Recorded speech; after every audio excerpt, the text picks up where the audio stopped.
the silent hallways of a medieval palace where power, fear, and desire merged Joanna. Tea of Navarre was not just a queen who ruled over lands and people. She was a woman whose existence transcended her kingdom. This is not the tale of an ordinary monarchy or crown. It's the story of a woman who challenged the moral foundations of her time, inscribing her name in the annals of history where the line between power and sin was always blurred. While much of Europe bent beneath the shadow of the church in the 14th century, where desire was deemed a sin, Joanna transformed her royal chambers into an unprecedented space for carnal exploration. She did not simply govern, she experimented. The art of wielding power over the body, the mind, and authority, she mastered it all. History remembers her as the insatiable queen, a woman who saw pleasure not as sin, but as a form of worship. And when a woman dares to think this way in her time, she becomes both a symbol of fear and attraction. The royal palace of Olite, with its lush gardens, marble pillars, and curtained rooms, became the perfect world for a queen who chose to live by her own rules. Here, the eyes of the church's spies could not reach. Only those whom the queen personally allowed into her domain could enter. This was the place where she built what historians would later call her court of pleasure. A meticulously organized, secret, and astonishingly disciplined institution. It wasn't just about indulgence. It was a ritual, a methodical approach to understanding and controlling the body, turning pleasure into a conscious experience. The queen's closest servants were not mere attendants. They were trained physical artists, and chosen not only for their discretion but for their ability to satisfy demands that went far beyond the conventional.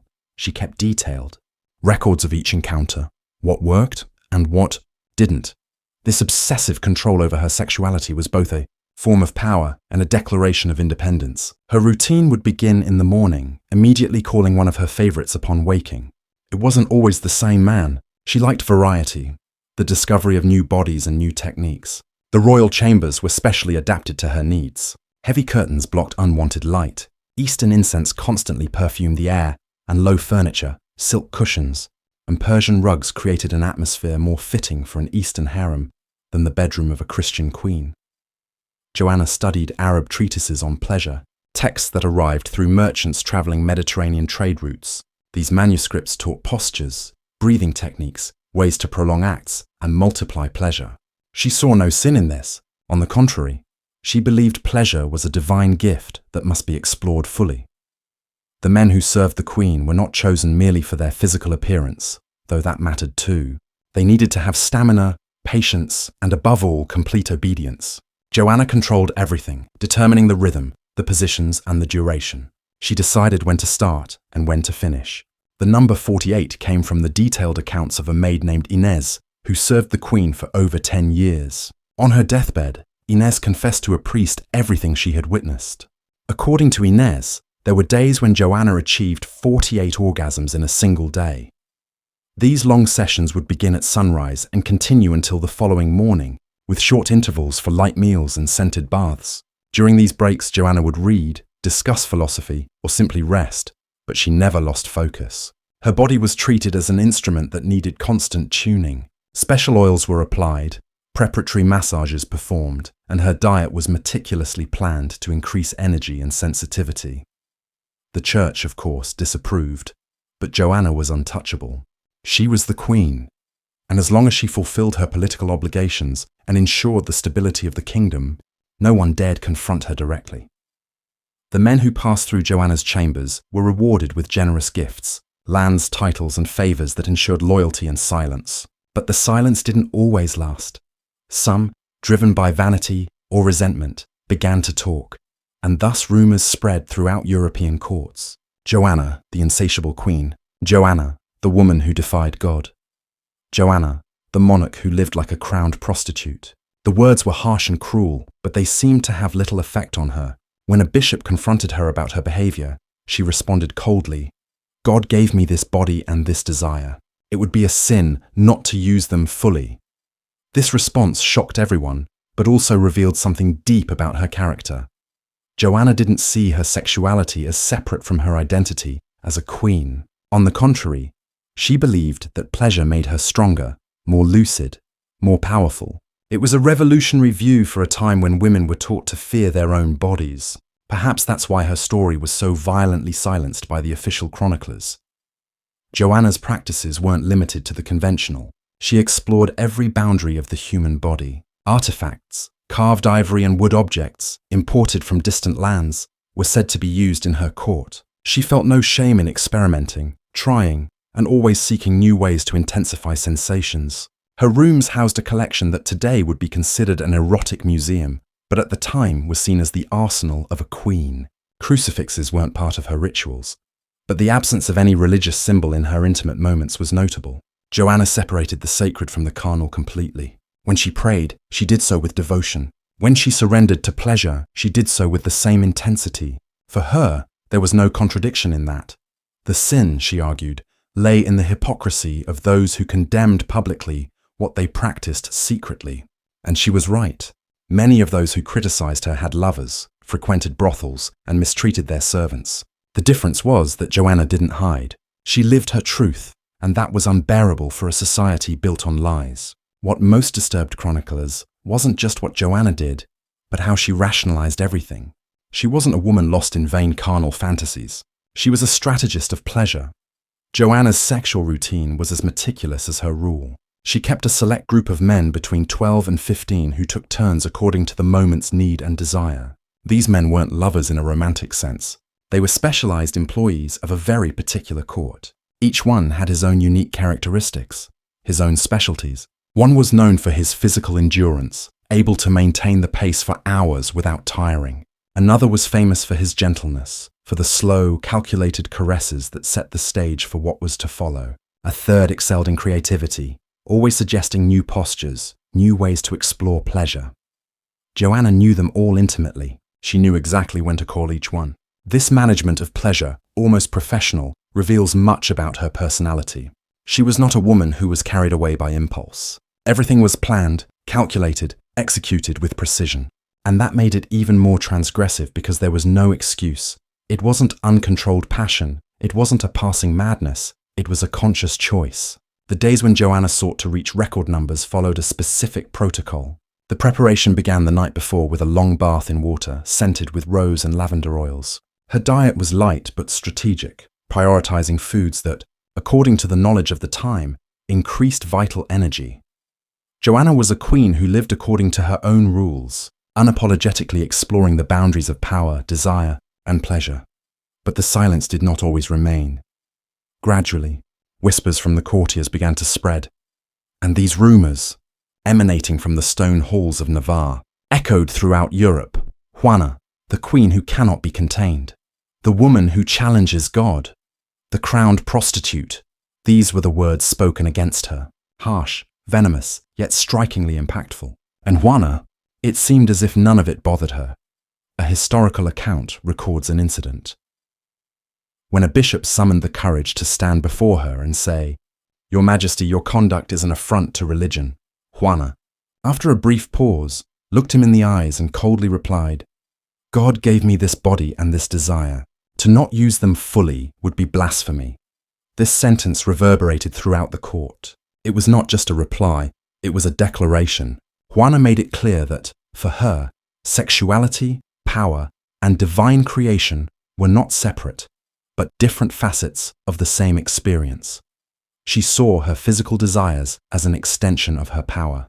To her, pleasure was not shameful, but a source of strength. This was a revolutionary view for a time when women were taught to fear their own bodies, and desire was hidden behind the veil of sin. Perhaps this is why her story was so violently suppressed by historians. Because a woman who lives openly is not just powerful, but dangerous. Joanna tested every limit of the human body. It is said she imported special artifacts, carved from ivory and wood from distant lands. These were kept in her private chambers, an assortment that today would resemble an erotic museum, but back then was simply referred to as the Queen's secret armory.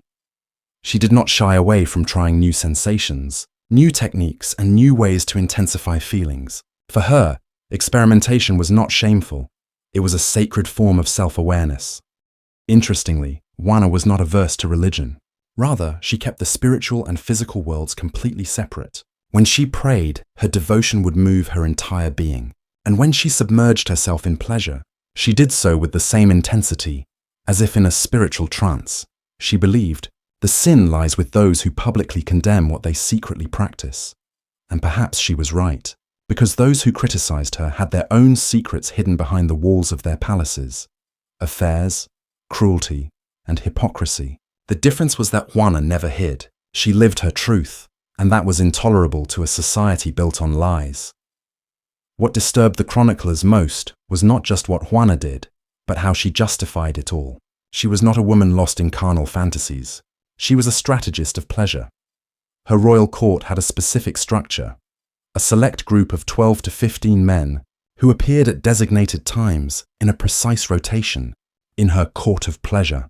These men were not lovers in the romantic sense. They were professional specialists. Each one had his own unique qualities. One was known for his physical endurance, able to maintain the rhythm for hours without tiring.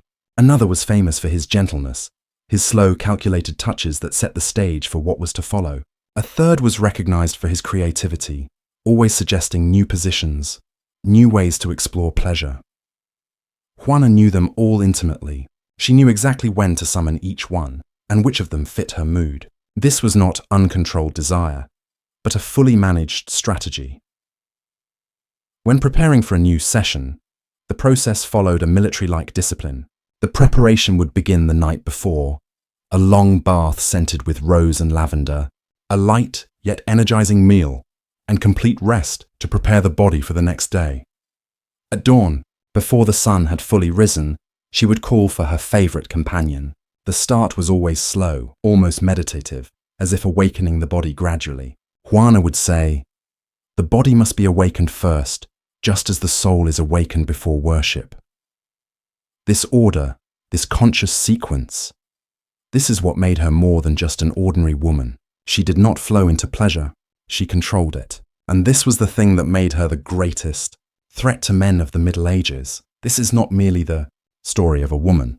It is the story of a kingdom that began with the body and ascended to the soul. It was necessary to build it layer by layer, sensation by sensation.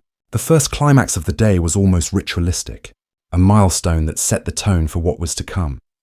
Then there was a short break, perhaps 15 or 20 minutes, during which she would drink fresh water with honey and lemon, a recipe that, according to her, restored her energy. Then the second man would enter, and the cycle would begin again. Joanna's physical endurance even impressed the most skeptical. How could a woman endure so many hours of intense activity without tiring? Part of the answer lies in her preparation, but another part relates to something that modern medicine would recognize as conditioning. The human body can gradually adapt to extreme demands when trained. Joanna did not start by achieving 48 orgasms a day. It was built up over the years, with a gradual increase in her capacity. She also used breathing techniques learned from Arabic texts, ways to control anxiety and prolong arousal without it fading quickly. Between sessions, massages were applied not only to her genital area, but to her entire body, relaxing muscles, improving blood circulation, and preparing her body for the next round. Along with these, special herbs, concoctions, and potions prepared by trusted healers were also used, which, while not exactly witchcraft, were things that the church would view with suspicion. These mixtures increased sensitivity, delayed fatigue, and kept the mind alert, even when the body was craving rest.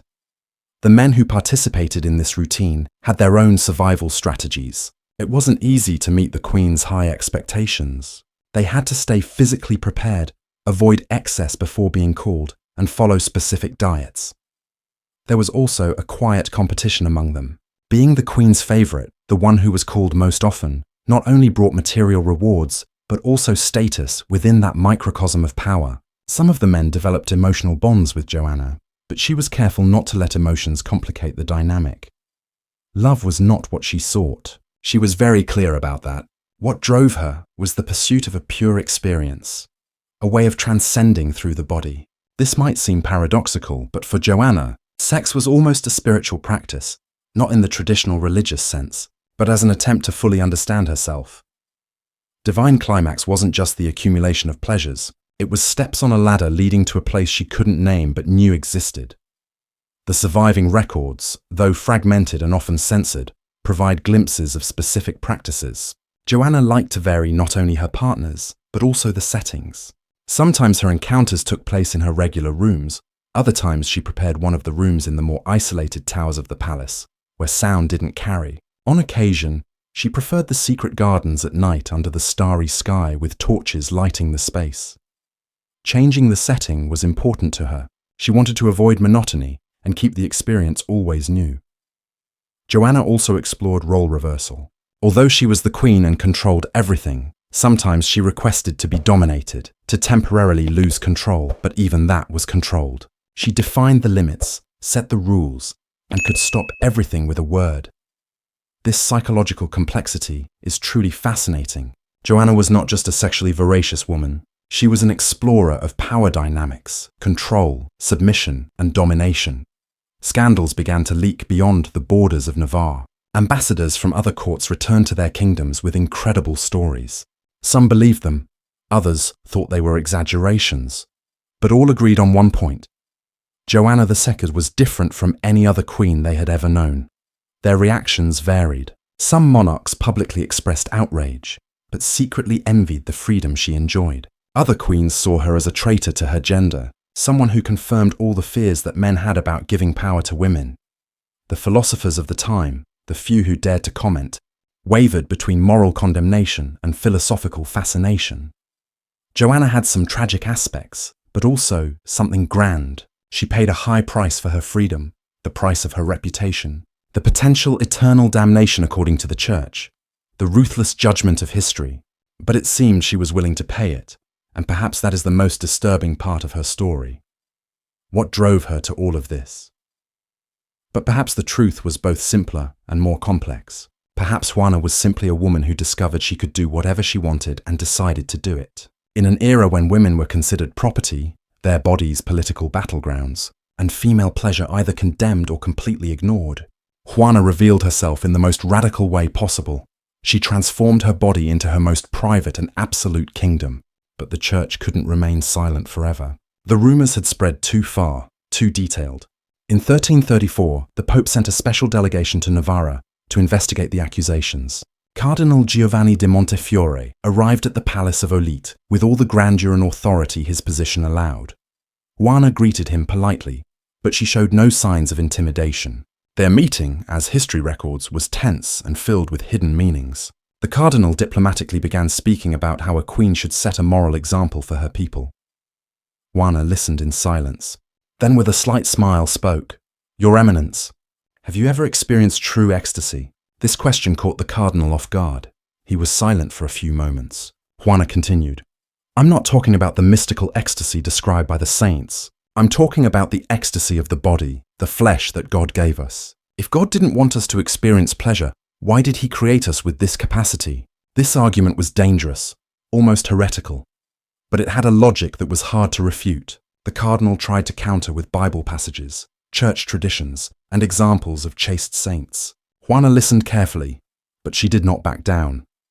Eventually, the papal delegation left without having achieved anything concrete. No formal crime could be proven, and no witnesses were willing to testify publicly against the Queen. It was all rumors, whispers, speculations. But after this meeting, one thing changed for sure. Joanna realized that her lifestyle was attracting too much attention. She did not stop, but she became more cautious. Her meetings became more secretive, and participants were warned with veiled threats about what would happen if they spoke out. At the same time, she intensified her public religious activities. She attended Mass regularly, made generous donations for the construction of churches, and engaged with religious figures. This was a strategic move, creating a public image of piety that contrasted with the private accusations, and it worked, at least partially. The people of Navarra loved her. She was just, maintained peace and protected the borders. If she had private vices, who didn't? This pragmatic attitude of the subjects deeply irritated the clergy. For religious people, good public deeds didn't matter if the soul was corrupted, but the people didn't care anymore. Meanwhile, Joanna's personal life took a new turn. One of her favorites, a young nobleman named Martin de Lizara, fell in love with her. He began to show jealousy towards the other men, making demands and wanting exclusivity. Joanna tried to explain to him that this was impossible, that it didn't fit with the nature of what they shared, but Martin insisted. Finally, Juana made a cold but decisive move. She expelled him entirely, not just from the royal chambers, but from the court. He was sent to an isolated estate in the mountains, with orders never to return to her presence. This decision shocked some, but for Juana, it was necessary. She knew that love was dangerous. It made people unpredictable. Desire was safer, more controllable.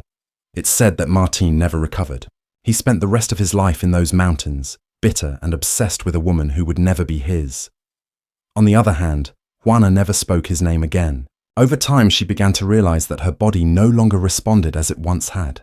The 48 orgasms became rarer, harder to achieve. Age was catching up with her. She was almost 50 years old, an advanced age for the time. The men who served her were aging too, and finding others who could meet her standards was becoming increasingly difficult. There was a growing melancholy in her chambers, and what had once been a passionate pursuit of pleasure now began to feel like a routine, even an obligation. Juana fought against this. She tried new methods, new stimuli. She even introduced women to the court, hoping that novelty could revive something. It worked for a time, but it didn't last. The truth was harsh. The body has limits, and she was nearing hers. This realization was perhaps the first major blow to Juana's ego. She, who had always felt invincible, the absolute mistress of her pleasure, now had to accept that nature was stronger than she was. The final years of her reign were marked by a certain disillusionment. Juana continued to govern and govern well, but something inside her had dimmed. The nighttime encounters became less frequent until they almost ceased. She began to spend more time reading, contemplating, and having conversations with philosophers and scholars who visited the court. Some interpreted it as a conversion, a late return to Christian values. But those who knew her well understood that it wasn't exactly like that. Juana had no regrets. She had simply come to realize that freedom also had a price. This is not just the story of a woman. It is the story of a kingdom, a mind, and a soul. No, it was not madness. She was simply tired. She had explored everything she wanted to explore. She had reached the limits of what was possible, and now only memories remained. When she died in 1349, official statements were careful and almost reverent. She was described as a devout queen who served God and her kingdom. But in palace corridors, taverns, and whispered conversations, the real story lived on. The church's reaction after her death was surprisingly mild. There was no public condemnation, nor was her burial in sacred ground prevented, perhaps because Juana was very clever. She had preserved her political legacy so well that attacking her after death would have been seen as an attack on Navarra itself. The church had to pick its battles carefully. Later, historians tried to erase or soften the scandalous aspects of her life, but they could not erase everything. Letters, diaries, confessions, some survived, and these fragments were enough to ensure that Juana's story did not die with her. What still fascinates historians today is her lack of remorse. In a time when even the greatest sinners sought redemption on their deathbed, Juana never asked for forgiveness. No confession, no tears, no dramatic penance. She simply closed her eyes and passed away. She left behind a mystery that no document has fully solved. To understand Juana's practices, one must know the sexual and anatomical knowledge of her time. 14th century Europe was not completely ignorant of female pleasure. Arabic medical texts, translated into Latin, circulated among scholars. They described the female body and its capabilities in detail. Avicenna, the great Persian physician, had written extensively on female orgasm, acknowledging its importance for health and balance. Juana had access to these texts. She studied them with the same seriousness she applied to governance. For her, knowing her own body was a source of power, and she applied this knowledge methodically. She knew exactly what touch, pressure, or movement would produce which effect. It was not luck. It was a skill honed over years of practice. The men who served her received detailed instructions. There was no improvisation. Everything was directed by her, like a conductor leading an orchestra. Nutrition and physical preparation were also essential. She believed what one ate directly affected one's ability to feel pleasure. On long session days, she avoided tough meats and preferred fish, fruits, vegetables, cinnamon, cardamom, and saffron, all known to enhance desire and energy. She drank wine only moderately, just enough to relax without dulling the senses. Honey was a constant, used both as food and applied to the skin to create unique sensations. Preparatory massages were elaborate and not performed by ordinary servants. They were done by specially trained women, often from Andalusia or the East. These massages lasted for hours, working each muscle and joint, leaving the body relaxed and highly sensitive. After this, even the slightest touch could trigger deep sensations.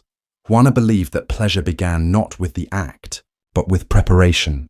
The objects she used were works of art, carved from ivory, fine wood, or precious metals. Some were inlaid with gems. They were prepared at precise temperatures for a natural feel. Each object had a specific purpose, some for external stimulation, some for penetration. She did not see them as immoral. For her, they were tools of art, like a sword for a knight or a pen for a scholar. Historians deliberately left the details vague, but it is clear these tools were highly sophisticated. Even early mechanical devices that used weights and levers for repeated motion. In a way, she anticipated innovations that would appear centuries later. Her preferred positions were also recorded, showing that she always maintained control. She often took the top position to set the pace and depth. Sometimes she tried complex, flexible positions that would still be considered acrobatic today. Each session was an experiment, discovering something new, reaching sensations she had never felt before. This was not mere indulgence. It was organized, scientific and philosophical pursuit. Other women at Joanna's court also played an important role. Some were advisors, some confidants, some collaborators. She had created a circle of female knowledge, where women shared experiences and understanding of pleasure. This was an unimaginable freedom in that era. Some evidence suggests Joanna also had relationships with some of these women, though historians were discreet. Female same-sex intimacy was so taboo that even chroniclers who described heterosexual encounters avoided it. But hints exist: deep friendships, shared nights, bonds beyond ordinary understanding. Joanna imposed no limits. Not physical, not mental, not spiritual, and perhaps that was her greatest power. She had fully discovered herself. At times, she entered states of ecstasy where her consciousness altered. People called it demonic possession. Joanna, however, described it as moments of complete clarity, where masks fell away and she saw the world as it truly was, unmasked and unhidden. It could be speculated that Joanna's experiences were similar to what we now refer to as psychedelic experiences, where the boundaries between the self and the world temporarily dissolve. Particularly when orgasms are repeated and intensified, a wave of neurotransmitters is released in the brain, which can indeed cause profound changes in perception. Joanna was exploring these boundaries, though she lacked the scientific language to describe what was happening, yet she instinctively felt that there was something very significant about it. She believed that in those moments, she was touching something divine, not the God of the church, but an ancient and primal deity connected to the life force that animates all things. The participants in her sessions had different perspectives. Some saw it merely as a task, fulfilling their duties and receiving their rewards without much thought. Others were genuinely fascinated, feeling that they were part of something extraordinary. Some developed a kind of religious loyalty to Joanna, ready to die for her, not just because she was the queen, but because she had shown them aspects of experience they had never imagined. And there were those who could not handle the intensity of what they had lived through, unable to forget it, haunted by memories they could neither process nor share. Joanna didn't care much about these consequences. For her, every person was responsible for dealing with their own reactions. She provided the experience, not emotional protection. This coldness was part of her personality. She could be generous, even affectionate at times, but she always kept a calculated distance. No one really knew her fully. People only saw what she chose to show. Joanna's notoriety drew curious visitors from other courts. Nobles came to Navarra under the pretext of diplomatic relations, but everyone wanted to see for themselves if the rumors were true. Some managed to enter the royal court, where Joanna appeared as a regal queen, speaking seriously about politics and trade. Others, more daring or naive, tried to infiltrate her intimate circles, hoping to be invited to the famous nocturnal sessions. Most failed. Joanna was extremely selective. Being merely attractive or powerful was not enough. There had to be something more. It was a quality she recognized instinctively but could never quite articulate. Perhaps it was intelligence. Perhaps some inner darkness, the ability to step fearlessly into unknown territories. Those who were chosen rarely spoke afterward, not because they felt threatened, but because the experience was indescribable. Joanna's sexual matters were politically used against her by her opponents. Her rivals, especially in Castile, spread anonymous pamphlets calling her a witch, a servant of demons, and a threat to Christian order. The goal was to undermine her legitimacy, to create a pretext for invasion or deposition, but this strategy never fully succeeded. The people of Navarra were pragmatic, and other monarchs, though feigning scandal, knew that attacking Joanna over her personal life would set a dangerous precedent. After all, how many of them had hidden secrets? The only difference was that Joanna didn't hide hers. This led to a kind of deadlock, public moral condemnation and practical tolerance. Joanna played this game masterfully. She never directly defended herself against the accusations, as doing so would have been an admission of guilt. She simply ignored them, continued to rule, and let the results of her reign speak for themselves. As long as Navarra prospered, as long as there were no rebellions or successful invasions, she remained untouchable. Some saw her as a monster, others as a victim of slander, and a few as a heroine. The truth, as always, lay in a complex middle ground that couldn't be captured by simple judgments. Joanna was both a product of her time and completely separate from it. She was a woman and a queen, a sinner and a seeker, a tyrant and a liberator. She was all of these things simultaneously, and none of them completely. Joanna's impact on women and sexuality is difficult to quantify, but impossible to ignore. In an era when the discourse on female desire was virtually non-existent, she forced the conversation.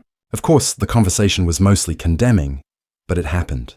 For the first time in a long while, the capacity of women for pleasure was openly discussed, even if only to condemn it. And during these conversations, ideas spread, information circulated. Women from other courts heard about Joanna and began questioning their own experiences. Could they feel the same? Did their bodies hold potential that they had been denied the knowledge of?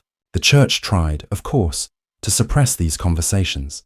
But the more it suppressed them, the more questions arose. Joanna, whether intentionally or not, had sown doubt about the official narrative of female sexuality. These doubts would take centuries to fully germinate, but they were there. Among noble women, Joanna became an ambiguous symbol. Some saw her as a warning, proof that granting freedom to women led to moral chaos. Others silently admired her, not necessarily for her specific practices, but for her audacity, for her refusal to live according to norms she had not chosen. Some women kept secret portraits of Joanna and repeated her supposed sayings as mantras. "My body is my kingdom. Pleasure is not sin. It is a gift." These were words Joanna might have never spoken, but they became associated with her and took on a life of their own. She became a myth, an archetype, the libertine queen, the shameless woman, the lady of pleasure. Each era would interpret this myth in its own way, but the essence remained the same: a woman who lived by her own rules. The men who were with Joanna and who had been her favorites led different lives. Some married, formed families, and led normal lives, but they always carried the secret of their past. Some never fully forgot her influence. They spent the rest of their lives comparing every experience they had afterward to those days in Joanna's court, and to them, all other women seemed pale in comparison.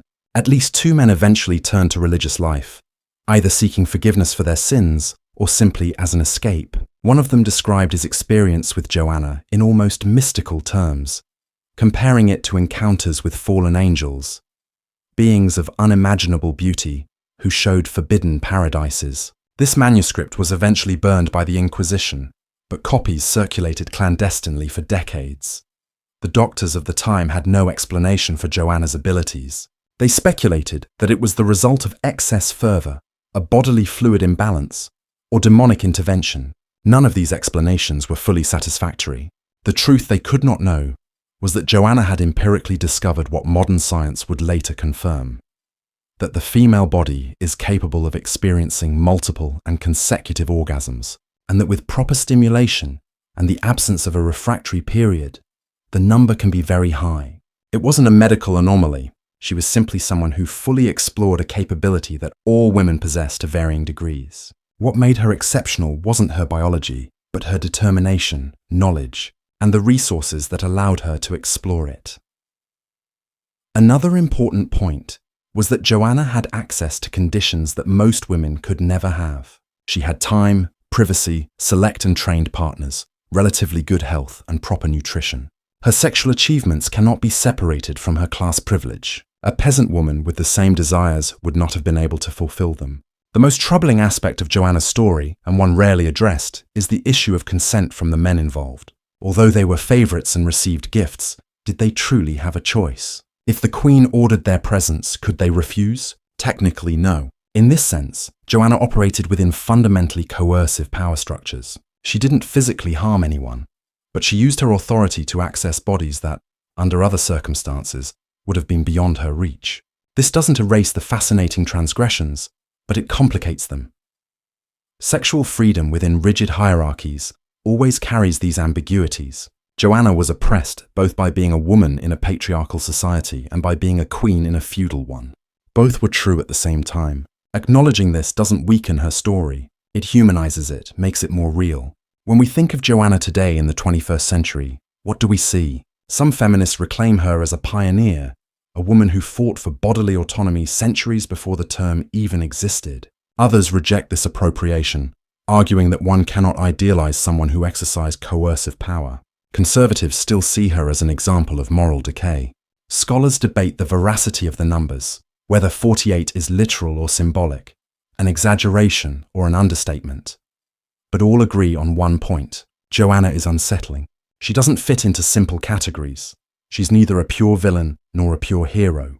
She is complex, contradictory, excessive, and perhaps it is precisely this complexity that keeps her story alive, because it forces us to confront questions we would prefer to avoid: desire, power, freedom, consequences, and what it means to be human with all our contradictions.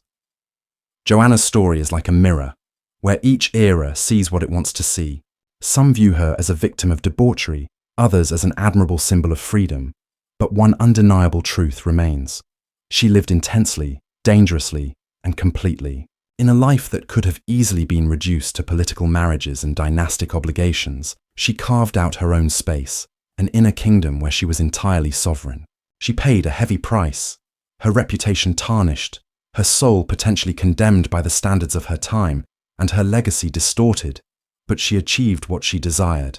She knew her body like few others. She experienced pleasures that most people couldn't even imagine. She wasn't innocent, but she lived by her own rules, and we, centuries later, are still talking about her. We still try to understand her, to debate her, and to learn from her. Because in essence, Joanna's story isn't just about sex. It's about choices, the price we're willing to pay to live according to our own truths, physical boundaries, morality, power, and the courage, or madness, to overcome them. Think about your own life. How many times have you held yourself back out of fear of others' judgment? How many desires have you suppressed because they were deemed inappropriate? How many versions of yourself have you sacrificed on the altar of social acceptance? Joanna didn't do that, and she paid the price, but she lived. The question isn't whether we should imitate her. It's whether we have the courage to at least question the cages we've willingly locked ourselves in. To recognize that much of what we call morality is merely fear dressed in beautiful words. And maybe, just maybe, there are other ways of living beyond the ones we've been taught. Joanna doesn't have answers for us, but she has questions. And sometimes, the right questions are more valuable than all the wrong answers.